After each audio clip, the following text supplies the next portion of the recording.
Bismillahirrahmanirrahim. Tahu imannya orang itu seberapa, Allah tahu. Sehingga bisa nggak orang ini dikasih amanah rezeki besar, Allah itu sudah tahu. Kalau rezekinya segitu-gitu, ya imanmu itu sebenarnya kurang lebih sebegitu-begitu aja. Apakah rezeki besar itu menandakan imannya besar? Ya belum tentu juga. Karena rezeki besar itu bisa aja istijrot. Jadi kita harus benar-benar pahami bahwa jangan lakukan sesuatu yang musyrik, berhubungan dengan mantra-mantra. Air putih itu sudah sangat berhubungan. Kalau berdoa pada Allah Ta'ala itu hanya begini. Dan minta, jangan minta dunia. Karena itu sudah diceritakan dalam Quran, dalam surat Al-Isra ayat 18. Seorang yang nanti dia itu minta dunia, nanti di akhiratnya dimasukkan ke neraka. Boleh pilihan, silahkan. Baca sendiri Qurannya. Saya tahu kalau teman-teman beriman itu sudah rajin dia membaca Quran. Baca surat Al-Isra ayat 18. Nanti ngerti. Istilahnya, jangan minta dunia. Bismillahirrahmanirrahim. Assalamualaikum warahmatullahi wabarakatuh. Alhamdulillahirabbil alamin alladzi khalaqal mauta wal hayata liyabluwakum ayyukum ahsanu amala. Saudaraku yang beriman karena Allah Subhanahu wa taala, kembali kita mereaksi video Ustaz Danu berkenaan dengan surah Al-Isra ayat 18. Namun sebelum kita beranjak membahasnya, ada yang mesti kita perbaiki dari apa yang disampaikan oleh Ustaz Danu. Yakni beliau mengatakan menyebut istijraj. Bukan istijraj yang tepat, tapi istidraj, ya, pakai dal. Ya, seperti tulisan berikut ini. Jadi bacanya istidraj, bukan istijraj, ya. Satu. Kemudian yang kedua, seperti apa yang telah kita saksikan, beliau mengatakan bahwa tidak boleh meminta dunia. Kalau orang yang meminta dunia itu akan masuk neraka berdasarkan surah Al-Isra ayat 18. Benarkah surah Al-Isra mengatakan seperti itu? Saudaraku yang beriman karena Allah Subhanahu wa taala, mari kita simak ayatnya, ya. A'udzu billahi minasyaitonir rajim. Bismillahirrahmanirrahim.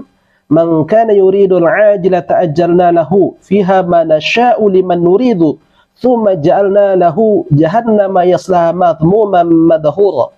Artinya, man kana yuridu, siapapun yang menginginkan kehidupan yang sekarang, kata Allah, yakni dunia, akan kami segerakan bagi orang yang kami kehendaki dan kepada orang yang kami kehendaki. Dan kami siapkan bagi mereka jahanam, kata Allah, dan mereka akan memasuki neraka jahanam itu kelak dalam kondisi tercela lagi terhina.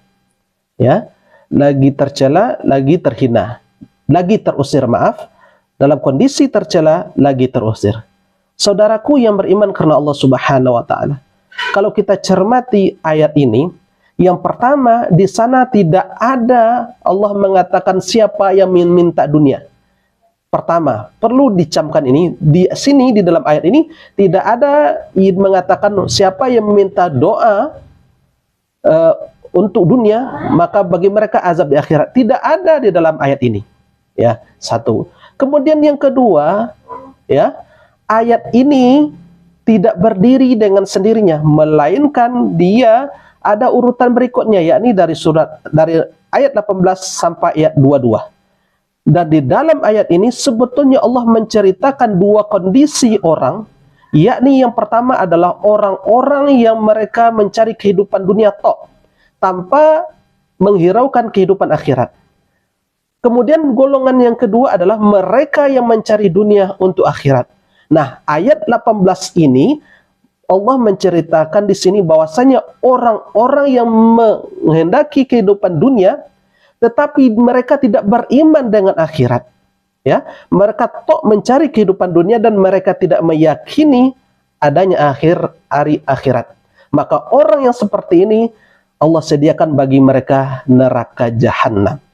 Inilah maksud ayat, bukan maksudnya orang yang meminta meminta dunia kemudian kelak mereka akan masuk neraka. Tidak seperti itu maksudnya, ya. Jangan serampangan, ya, mengatakan seorang bisa masuk neraka. Ini adalah hak Allah, harus dijelaskan dengan tafsirnya. Nah, untuk lebih lanjutnya, ya, kita simak lagi video yang kedua berikut ini.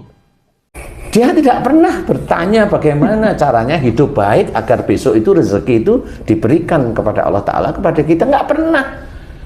Karena yang ngasih itu, kalau kamu kaya, baca ini kayu pain. Allah sendiri menyuruh. Kita itu kalau besok itu atau sering minta dunia, itu di akhirat itu dimasukkan neraka. Udah jelas itu. Al-Isra ayat 18, surat Hud ayat 15 dan 16 tersambung. Itu kan jelas. Nah, kenapa ngajarin itu malah kaya? Lah itu kan sama aja seseorang yang mengajak jamaahnya masuk neraka. Oh, stop. Saudaraku yang beriman karena Allah Subhanahu wa taala, ya. Coba kita lihat video yang kedua. Beliau masih mengatakan bahwasanya kelak mereka orang yang meminta dunia berada di dalam neraka. Ini pemahaman yang sesat dan menyesatkan umat, karena ini menyangkut haknya Allah, ya. Kalau kita tidak paham dengan tafsir ayat, bertanyalah kepada orang yang paham ataupun rujuk kepada kitab-kitab tafsir, karena kita tidak boleh menafsirkan ayat serampangan, karena ada ancamannya dari Rasulullah SAW. Man qala fil Qur'ani bi ra'yi falyatabawwa maq'adahu minan nar. Riwayat Imam Tirmizi. Siapapun yang menafsirkan Al-Qur'an dengan ra'yunya semata, dengan logikanya semata, tanpa dengan ilmu, falyatabawwa maq'adahu minan nar. Silakan ambil tempat duduknya di dalam neraka, kata Rasulullah SAW. Nah, lantas bagaimana kita menyikapi hal yang seperti ini? Kalau dikatakan ya bahwasanya orang yang meminta dunia maka kelak mereka akan masuk neraka. Ini berbahaya. Kalau seperti itu, orang yang pertama kelak yang akan masuk neraka adalah Nabi Muhammad SAW.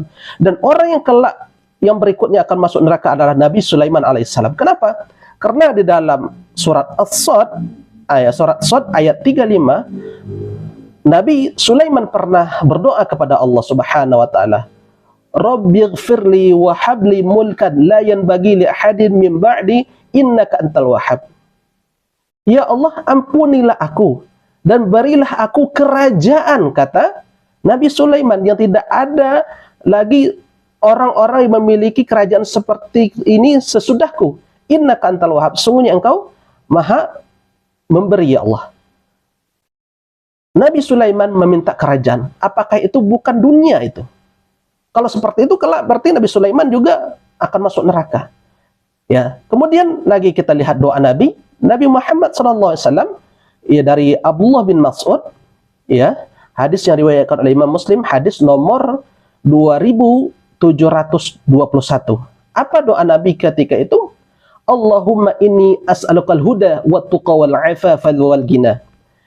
Sesungguhnya, ya Tuhanku, sesungguhnya aku memohon kepadamu, ya Allah, akan petunjuk, ya, memohon petunjuk, memohon ketakwaan, mohon kehormatan dan martabat, dan memohon kekayaan. Ini Rasulullah yang berdoa seperti itu. Walaupun Imam Nawawi mengatakan bahwasanya maksud meminta kekayaan di sana adalah kekayaan hati, supaya nanti tidak mengemis dan tidak meminta kepada orang lain. Saudaraku yang beriman karena Allah Subhanahu wa taala. Jadi tidak benar bahwasanya meminta dunia itu tidak boleh karena mereka nanti akan masuk ke dalam neraka. Tidak seperti itu pemahaman dalam surat ini, ya. Bukankah kalau kita lihat ayat lain, Allah pernah bersabda, Allah pernah berfirman di dalam sebuah firman-Nya dalam surah Al-Qasas ayat 77, wa bataghi fi ma ataqallahu darul akhirah wa la tansa nasibaka minad dunya. Ya, kejarlah kurnia Tuhanmu untukmu di akhirat dan jangan kamu lupakan kenikmatan dunia. Surah Al-Qasas ayat 77. Ini Allah yang mengatakan, silakan, ya, kejarlah akhiratmu. Kejarlah akhiratmu, kata Allah, ya, yang telah dikurniakan untukmu, untuk akhiratmu, tetapi jangan engkau lupakan kehidupan duniamu. Ini sudah jelas, ya. Kalau seperti itu, kalau kita rujuk pemahaman Ustaz Danu, ini nanti seluruh kaum muslimin bisa masuk neraka nanti. Kenapa? Karena seluruh kaum muslimin pernah berdoa, Rabbana atina fid dunya hasanah wa fil akhirati hasanah wa qina azabannar. Ya Tuhan kami, berikanlah kepada kami, ya, dunia kebaikan, baik di dunia dan baik untuk akhirat. Bukankah di situ juga disebut dunia? Yang tidak boleh di dalam agama kita itu adalah mencintai dunia dan melupakan akhirat. Ini yang tidak boleh. Kalau kita berdoa untuk mendapatkan dunia itu boleh. Karena Rasulullah mencontohkan, Nabi Sulaiman pun pernah berdoa seperti itu. Dan kita pun berdoa kepada Allah seperti itu. Rabbana atina fid dunya hasanah wa fil akhirati hasanah wa qina azabannar. Jadi tidak benar apa yang disampaikan oleh Ustaz Dano ya. Itu adalah pemahaman yang jauh sekali dan pemahaman yang jauh melenceng. Dan ini perlu kita edukasi umat supaya tidak salah memahami ayat Allah. Karena ini menyangkut haknya Allah Subhanahu wa taala. Jangan berbohong, jangan bohongi umat ya. Karena ini menyangkut haknya Allah Subhanahu wa taala. Mudah-mudahan ini bermanfaat. Subhanakallahumma wa bihamdika asyhadu an la ilaha illa anta astaghfiruka wa atubu ilaik. Wabillahi taufiq wal hidayah. Assalamualaikum warahmatullahi wabarakatuh.